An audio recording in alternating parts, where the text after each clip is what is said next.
হ্যাংলা রেসিপিতে আপনাদের সবাইকে স্বাগত। শীতকাল এলে বাজারে এই কচি কচি পালং উঠলেই এই তিল পালং রেসিপিটা আমাদের বেশ কয়েকবার হবেই। বানাতে খুব কম উপকরণই লাগে, কিন্তু খেতে দারুণ। এর জন্য প্রথমেই পালং শাকগুলো বেছে নেব। বেছে এটা ঝিরিঝিরি করে কেটে নেব।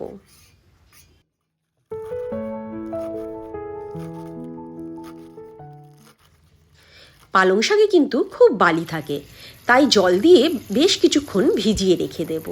দিয়ে 5-6 বার মতো জল পাল্টে পাল্টে ধুয়ে নেব, যাতে একটুও বালি না থাকে।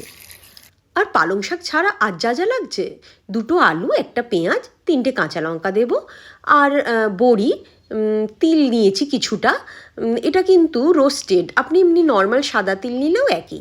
সর্ষের তেলে হবে রান্না। 2টো শুকনো লঙ্কা, গুঁড়ো মশলার মধ্যে হলুদ গুঁড়ো, লঙ্কা গুঁড়ো আর নুন, ব্যাস। এবার আলুটা ডুমো ডুমো করে কেটে নেব। এই আলুটা কিন্তু একটু ছোট ছোট হবে, খানিকটা আলু চচ্চড়ির মতো।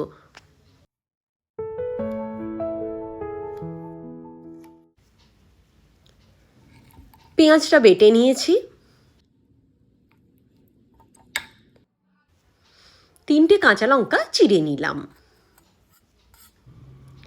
তিলও 2টো শুকনো লঙ্কা দিয়ে বেটে রেখে দিলাম। শাকটা ভালো করে ধুয়ে এবার জল ঝরে রাখার জন্য রেখে দিলাম। ব্যাস, এবার রান্নাটা শুরু করা যাক। কড়ায় সর্ষের তেল দিয়ে প্রথমেই বড়িটা ভেজে নেব। লাল করে ভাজা হয়ে গেলে এটা তুলে নেব।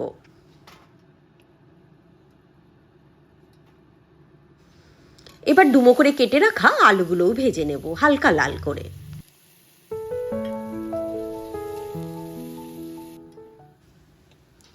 হালকা লাল রং ধরলে এটা তুলে নেব, খুব বেশি লাল করে ভাজার কিন্তু দরকার নেই। এবার সর্ষের তেলের মধ্যে পেঁয়াজ বাটাটা দিয়ে দেব, দিয়ে একটু ভাজবো। পেঁয়াজের রংটা হালকা চেঞ্জ হলেই এর মধ্যে বেটে রাখা তিলটা দিয়ে দেব, দিয়ে মিনিট 2 মতো কষিয়ে নেব।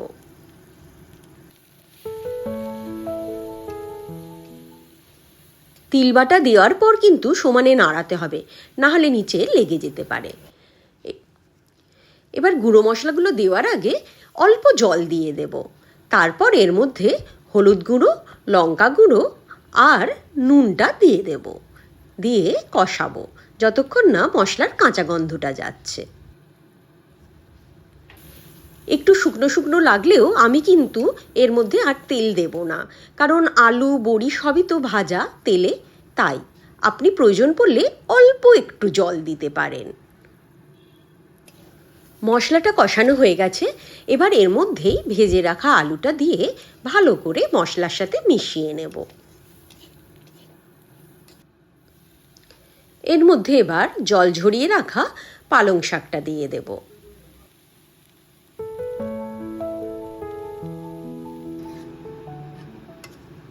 ততক্ষণ নাড়বো যতক্ষণ না মশলা মাখা আলুটা ভালো করে পালং শাকের সাথে মিশে যাচ্ছে।